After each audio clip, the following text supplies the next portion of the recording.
Hi everyone. So today I'm joined by a very special guest, Rekha Mehra. Rekha is an expert in gender equality and the economic and social empowerment of women and girls. She has more than 25 years of experience of working at the World Bank and in the nonprofit and private sectors. So a very warm welcome to you, Rekha. Thank you for joining us today. Well, it's my pleasure. I look forward to this conversation. Great, thank you. So, Rekha, why don't we start with you telling us a little bit about how did you start working in this field? Like, going back into your career, career spanning over 25 years. Okay, well, so I actually, when I got a degree in agricultural economics with a focus on development, international development, basically. And um, and my idea actually had in going into economics, actually previously I had studied history, but my idea in going into economics was so that I would be better prepared for working in the field of development. Mhm.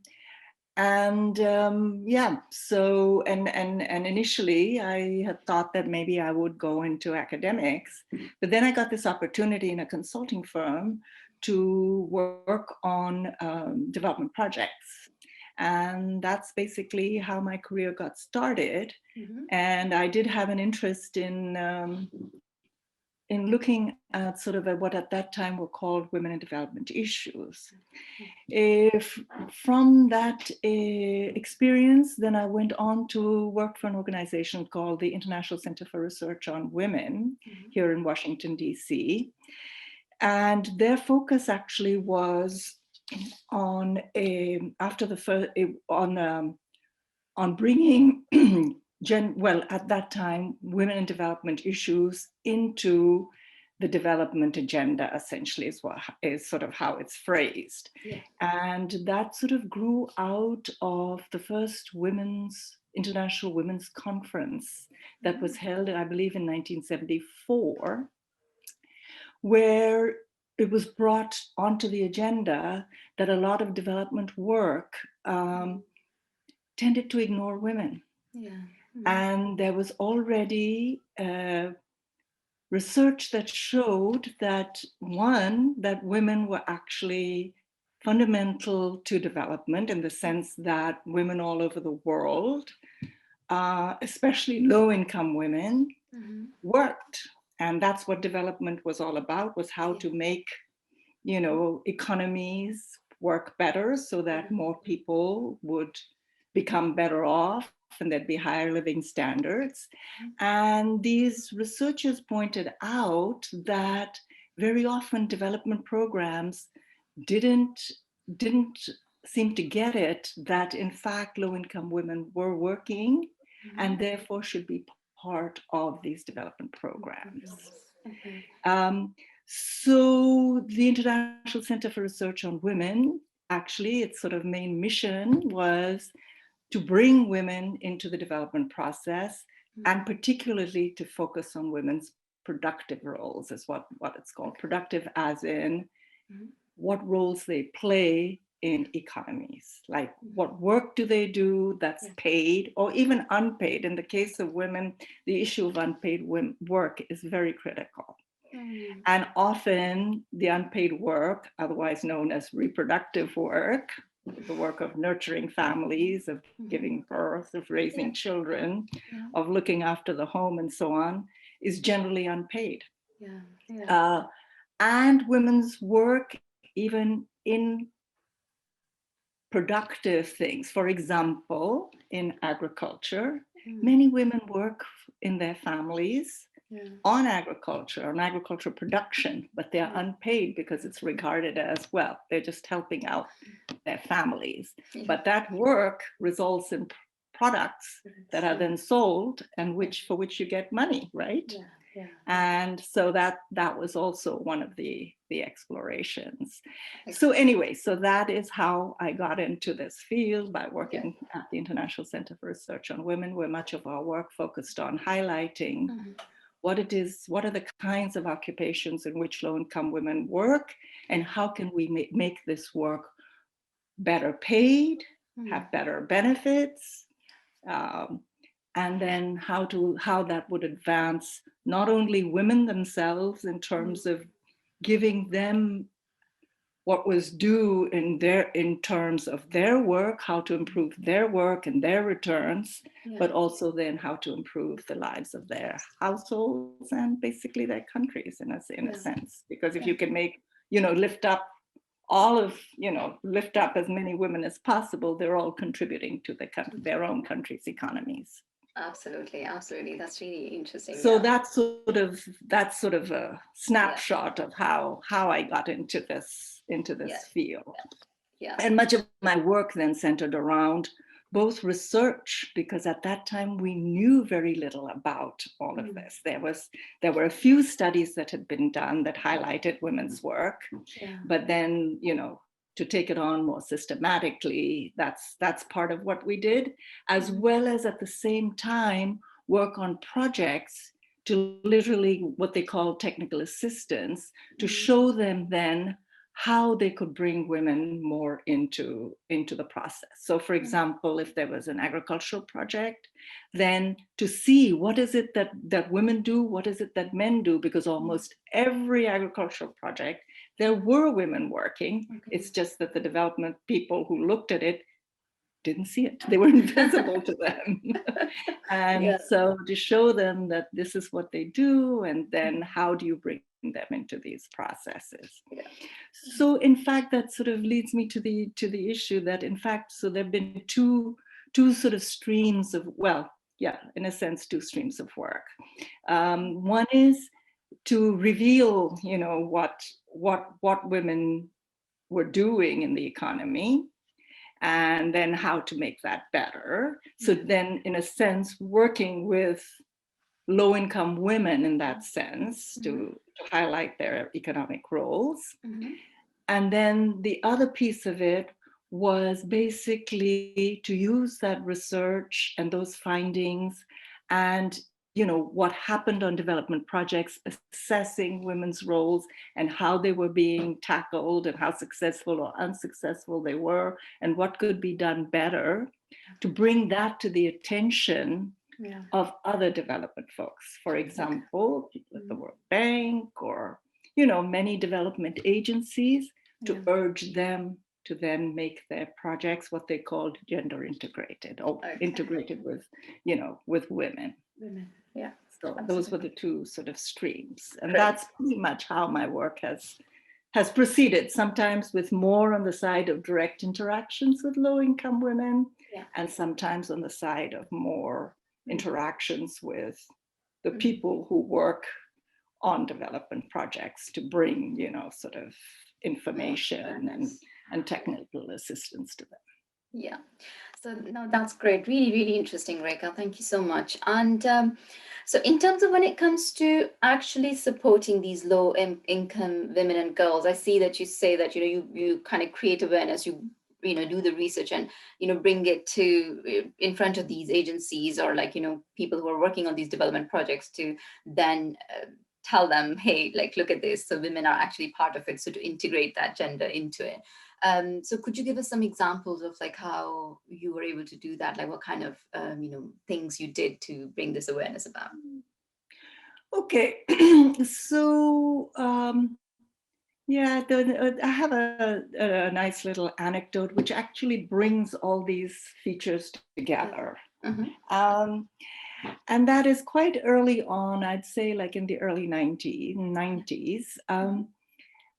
I did a project with a major environmental agency Mhm. that was interested in, it was sort of a combination environmental protection, development project. And what they Yeah. wanted to do was make sure that, in fact, they didn't ignore women as most projects did.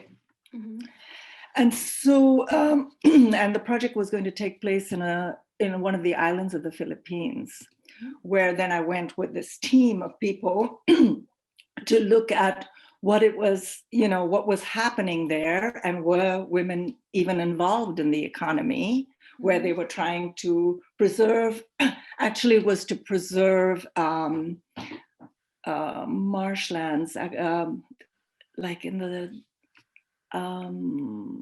it'll come to me in a minute. Anyway, it was basically to preserve marshlands, which are very important resources Yeah. for fishing and for shellfish and so on, Okay. and many coastal communities earn their living from these marine resources. Yeah. So you have to preserve the environment in which these resources flourish, right? Yeah. So that was sort of the objective of the project.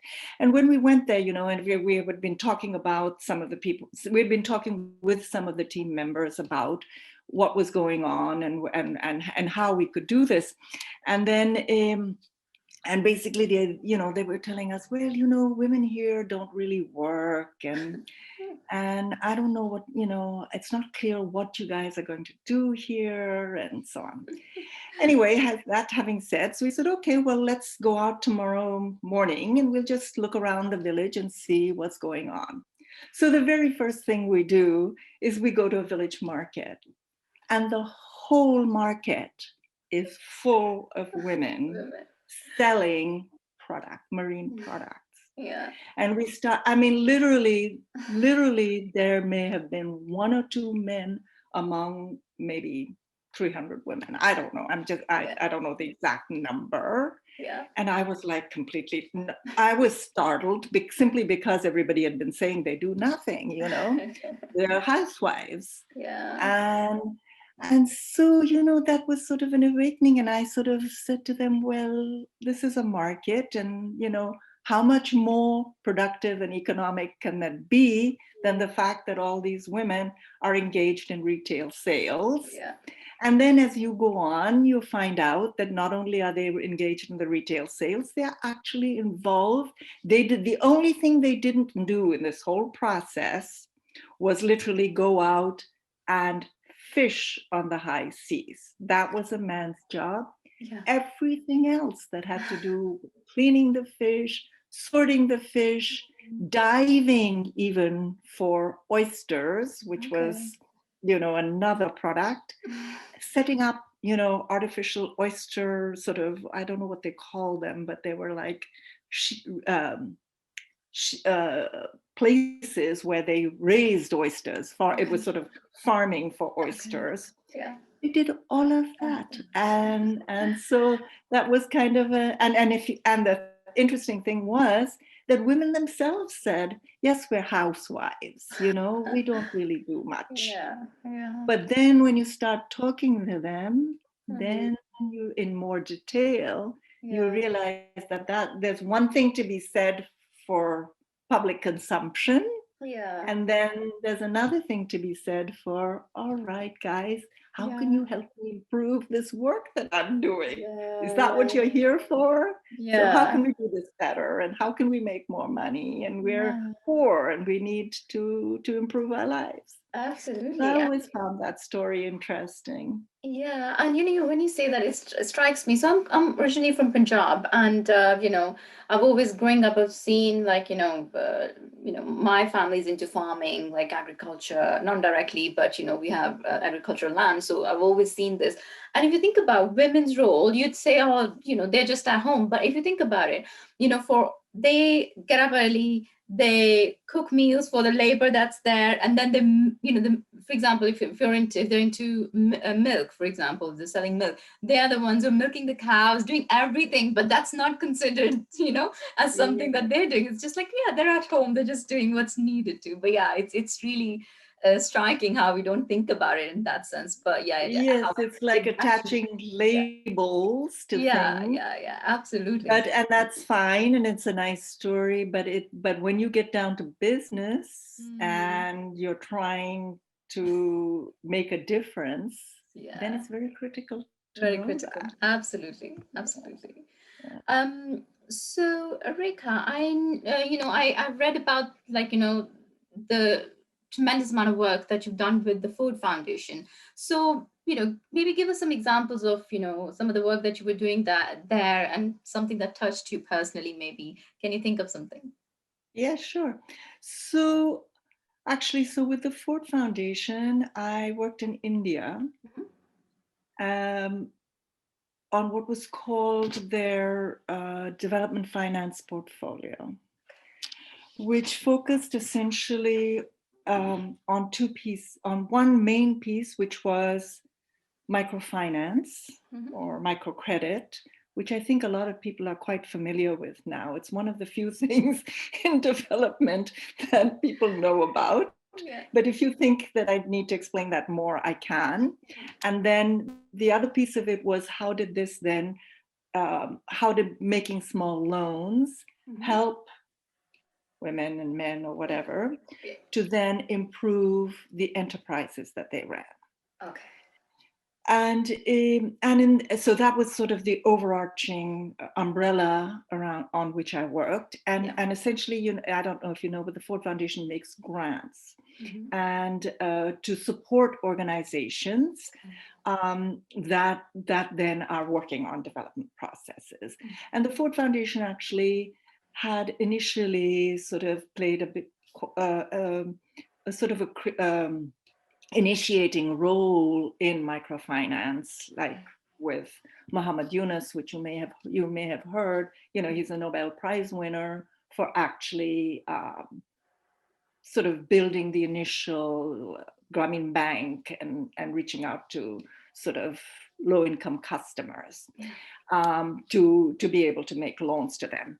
And of course, the idea behind that was that in effect, poor people had no way of getting loans other than from their own families or from money lenders at very high and exorbitant interest rates. So the genius, of course, of microfinance was that they found a way that if you put people into groups where they can support each other and make sure that they pay back the loans, then you have found a way actually to sort of make micro loans sustainably, in a sense. Anyway, so the work in the Ford Foundation actually had to do with supporting various organizations to expand the outreach of microfinance. And for me, it was super interesting because I had actually worked on microfinance, sitting in an office in Washington, and advising and actually maybe going out and looking at some projects, but not exclusively focused on it in the initial stages of credit and how it was being rolled out in Latin America and in Asia, and how women actually were the main customers, because early on they quickly discovered that women were very faithful repayers. So what ended up happening was that then it became focused on women, which actually turned out to be in some ways a fine thing. That was great. It sort of then refocused attention on the fact that women are actually players in economic development. And so in the Ford Foundation in India, basically I was very lucky because it was the start, sort of microfinance was just beginning to develop, and there was a new idea in India of self-help group, what they called self-help groups, which had been, they'd taken many other forms, these groups of women, and so, but had not been very successful. But through microfinance, they actually became very successful. So that was used as the building block then for making loans to women. And actually, it's interesting that you said that about the farming and some of the and dairying, because in fact, some of the loans that were made to these low-income women, many of them were I call them dairy farmers, but of course, at that time, people were thinking, okay, they take care of their cattle, and actually, many of them invested in buying buying another cow so that they could in fact improve their dairy. So the really interesting thing I think about this is one that in the 5-year period that I was in India, which was from 2000 to 2005, the whole microfinance industry took off. I mean, it expanded its outreach from, say, tens of thousands of women to hundreds of thousands to millions. And now we're up to, tens of millions, right? Yeah. And the other thing in India that was very interesting was that the government was also involved, in the sense that we had a huge network of rural banks. And the idea was that if self-help groups were successful in lending and getting repayment, they could then be linked to the banks.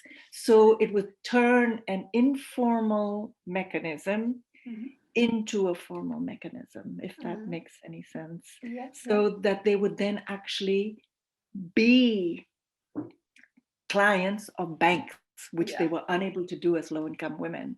Yeah. And now, whatever, 15 Yeah. years later, Yeah. there are actually banks that, of which women are clients, Clients. essentially. So Absolutely. low-income women have, so many of these microfinance institutions, Yeah. some of them have transformed into being banks, Yeah. and banks have become interested in lending to low-income women Yeah. because they see that they pay back and Yeah. they're reliable Yeah. customers. Yeah. Yeah. So it was a huge, it was a very satisfying thing.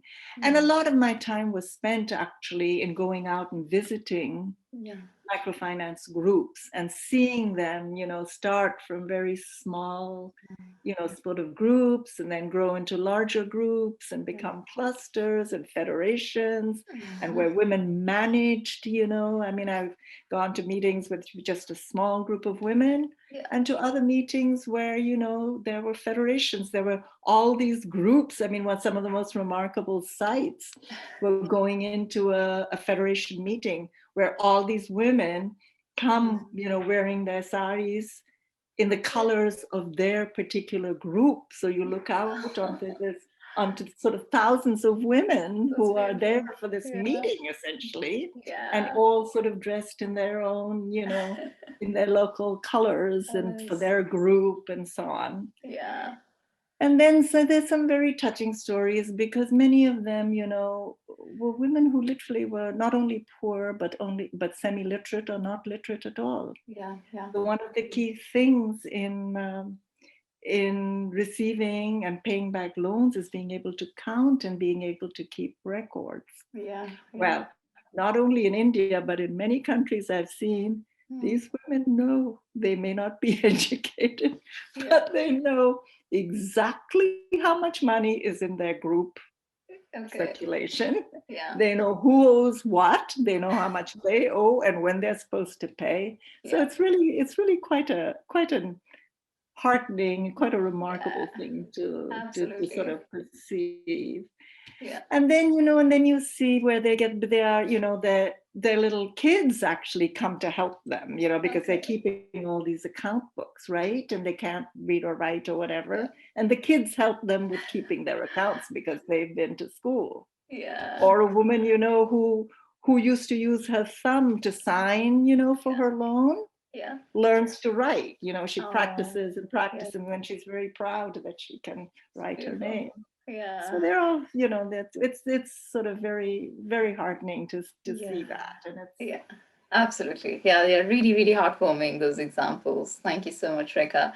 Um, So I see that you worked with UNICEF on gender integration and development. Were there any specific projects there that you would like to talk about? yeah, okay, actually for UNICEF, so that's an example on the other, I said that there were two paths to my career. One is Yeah, sort of influencing development agencies, the other is working directly with low-income yeah, women. So yeah. that the work with UNICEF was had to do with influencing Mm-hmm. UNICEF, right? Yeah, But it's not as simple as that, because in fact, UNICEF um, itself was interested in sort of focusing on gender issues. mm-hmm. And often, there's a difficulty in that UNICEF, you may know, and your audience may know as well, that they focus on children, and so they Yeah. were focused on girls and boys. Okay. And so there is some difficulty understanding then, if we're working with both boys and girls, then what is the issue that we're looking at here? What do we need to be worried about when we're actually already doing it? Yeah. And actually, the argument there is that, in fact, the needs of girls and boys are quite different. And the ways in which girls and boys are treated is very different. Very different, yeah. And that varies from country to country, but nevertheless, it differs.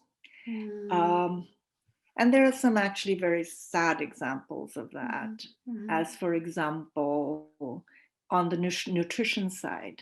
And this is a thing that I remember actually in piece of information actually that I remember from India, where there's a little picture of a girl and a boy who are twins. Yeah. And you see the difference in the size of the girl and the size of the boy. Because in fact, from the very early ages, there is a difference in how they are fed, how they are taken for healthcare, and so on. And I'm sure, people are familiar with that. Yeah. And so anyway, so getting back to UNICEF. So the idea here was to, and then, coming back to my issue of, how to advance women economically. So things like education, vocational education, and girls' aspirations, which is another very interesting finding, is that girls have great aspirations. And in many countries, those aspirations are encouraged when the girls are young. When they hit adolescence, the story changes. Okay. Gradually, their families start discouraging them from being ambitious, from continuing their education. And essentially, some preference comes into play. Anyway, so taking all these things together, and of course there's lots more, but I'm just giving you a few examples. So UNICEF adopted a gender action plan to make, to look at gender issues. And when I say gender issues, essentially I mean looking at the difference, whether in the data or in the way they are treated, or in like behavior aspects or whatever, of the difference between girls and boys, men and women, and what the results of that are, and if they are negative, how they can be fixed, so that you can have greater gender equality. Does that make sense? Yeah, absolutely. Okay. So based on that gender action plan, what UNICEF discovered was that many people, many of its staff simply didn't know how to do this. Yeah. They didn't understand what the issues were, and then not only didn't understand what the issues were, but how to operationalize it, how to make it work. Yeah. So I designed for them. So they wanted a training program.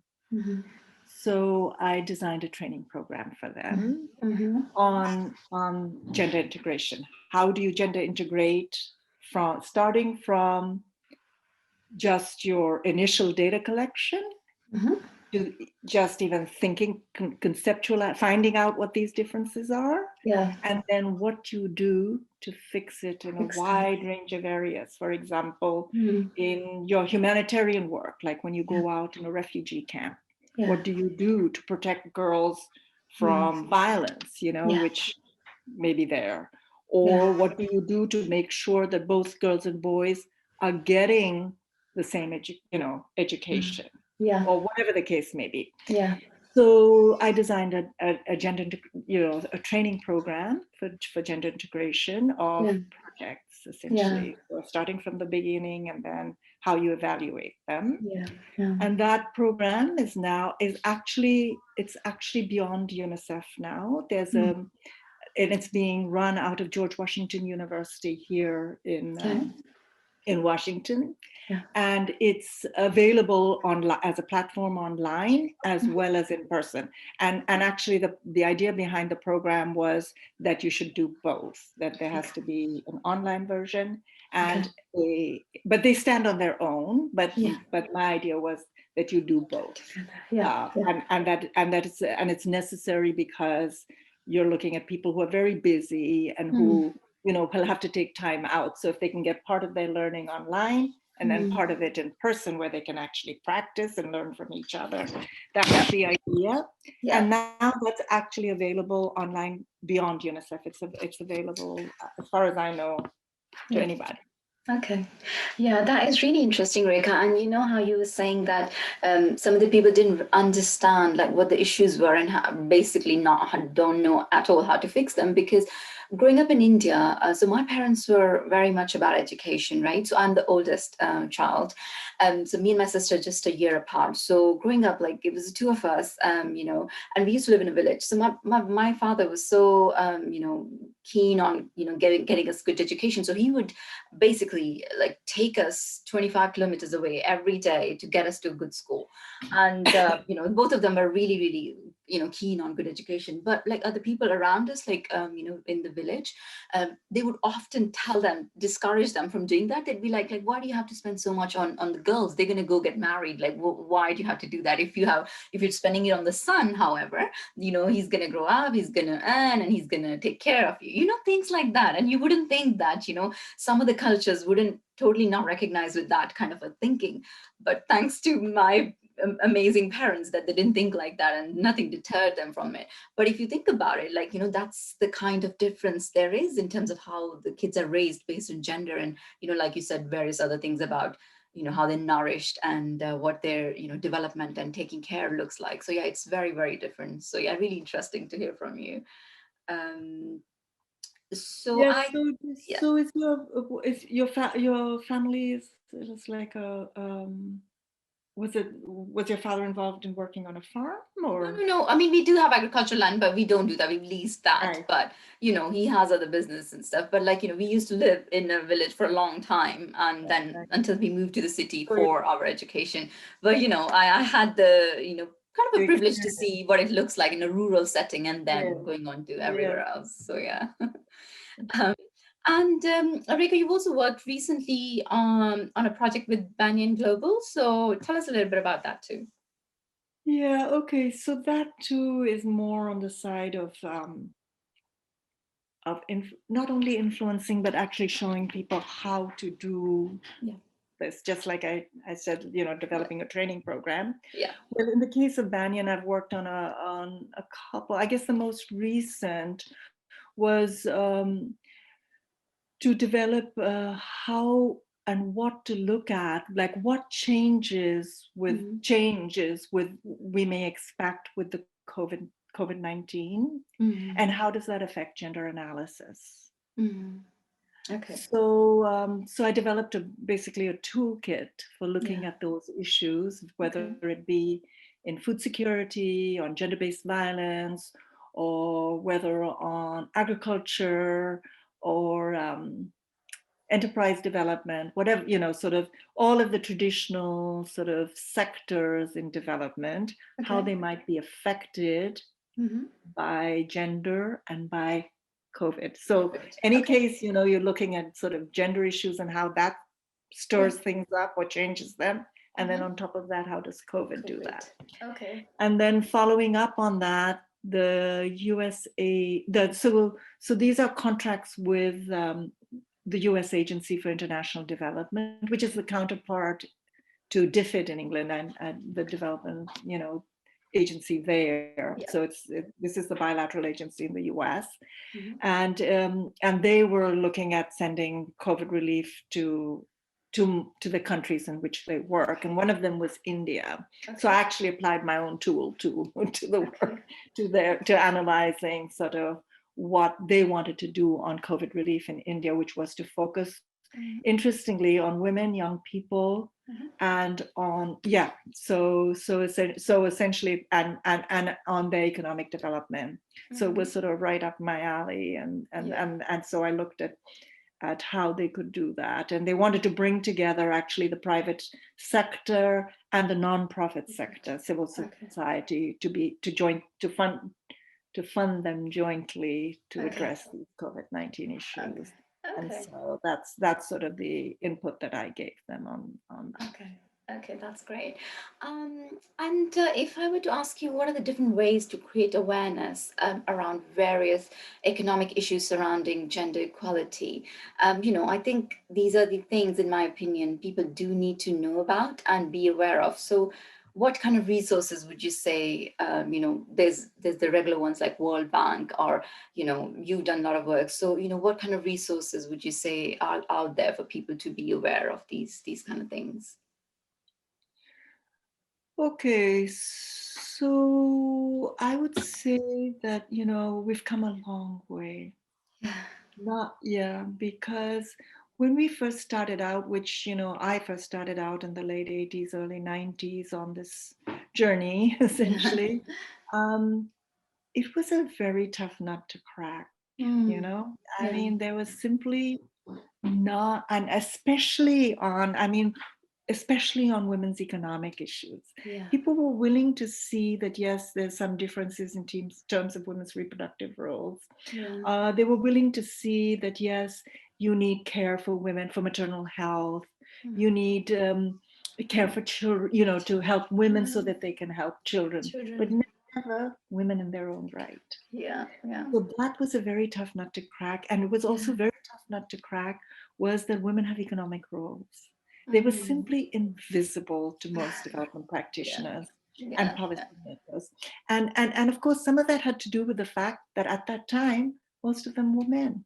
Mm. However, I will say that there has been, a big change, and Mm. especially since the Beijing International Women's Conference in 1995, Okay. which adopted the Beijing, sort of manifesto, essentially that there should be gender integration of all development projects. Yeah.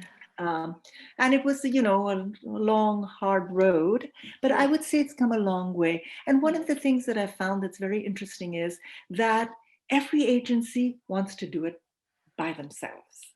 In Oh, a okay. way, they don't, so when they said, okay, there should be gender training, every agency wanted to have its own gender training manual. If you Yeah. go into Google and ask and look for gender training, you'll see every CARE, you know, UNICEF, UNDP, everybody wants their own, Yeah. which is is a plus in some ways because they relate most closely to their own manuals. Yeah. And so it is with the World Bank. Getting back to your original question on the World Bank, Mm. um, so the World Bank actually has also come a long way. Yeah. And initially there was very little recognition, Yeah. but now there's a lot of data coming out of the World Bank. Mm. There's a lot of studies and a Mm. lot of them thinking about these issues Mm. for how it affects their programs. And I'll give you one example. Like they have a sort of a gender action lab. I don't remember the exact name of it, where they look at issues that have to do with training and skills development for adolescent girls. Mm. Okay. And they've done some excellent research in that area for what is it that works to make adolescent girls job ready Yeah. and to maybe start their own enterprises. And many of Mm. these studies have been done in Africa and are very valuable and very useful for the broader community, not just for the World Bank, but Yeah. also helps the World Bank because then they use this information Mm. to infuse their own programs. And they've done so. They've used some of this information Mm. to design programs. Actually, in India, they've designed a huge and are implementing a huge program in Jharkhand, actually, on Wow. adolescent girls that Okay. reaches out to, I don't know, hundreds of thousands of girls. I forget Yeah. the exact number. Yeah. And then they have projects in Nepal and so on. So there, it started a cycle of Yeah. looking into these issues. And interestingly, the private sector also got in on the act maybe about Mm-hmm. 10 years ago, where Okay. suddenly they discovered, okay, this, women's economic empowerment, this sounds like a good thing to do. Finally. Because on the private sector side, on the business side, Yeah. they understood very well, that women are consumers. Yeah. Yeah. So then they latched on to that. Well, they can be better consumers if Yeah. they're making more money. Money. Yeah. Yes, Absolutely. indeed. Yeah. So it was easy, and once they caught on to that, it was easy to influence them. And Yeah, organizations like Nike and and you can name many of them now yeah, yeah, yeah, are involved, or at least have some aspect of their gap of their work that they try to then focus on doing something to sort of empower women women. or Yeah, girls. And yeah, many of their workers yeah, actually are young women, yeah, like for yeah. example in the contract labor for Mm, Gap sort of garments and stuff yeah, like that yeah. in their factories, say, that they're Mm, affiliated with in India, yeah. are usually young women. Go women. Yeah, so yeah, yeah. so that's sort of the connection. Yeah, that's really, really interesting. And you know what? Like, think if you think about, like you just said, we have come a long way, and you know, it is a it is a massive gap that we're trying to bridge, isn't it? Like for men and women, and gender equality. And thanks to a lot of amazing people like yourself who have done so much work, and Oh, it's it a carries on. very tiny thing. No, Yeah, but let me just qualify, although we've come a long way, we have a huge long way to go. absolutely. Absolutely. Huge We need long to carry on working on it. And I'm, way. yeah, this is like the contribution of every single person like counts towards it. And, couldn't be Yeah. thankful enough for whatever you've done. And it's so inspiring to be Can I speaking. tell you one more thing too that I Yeah. wanted to, yeah. So you asked about the question about sort of how, influencing and advocating for the issue and Yeah. so on. So I think, one of the key things that I think that has nothing to do actually with whether it's a World Bank or a Ford Foundation or Sure. whatever, but, Yeah. um, is simply observing, making women visible. Yeah. I mean, we said that in the beginning, and it remains true today Yeah. Yeah. Yeah. that people see with the lens they have. Yeah. They Yeah. see with what they've been led to believe.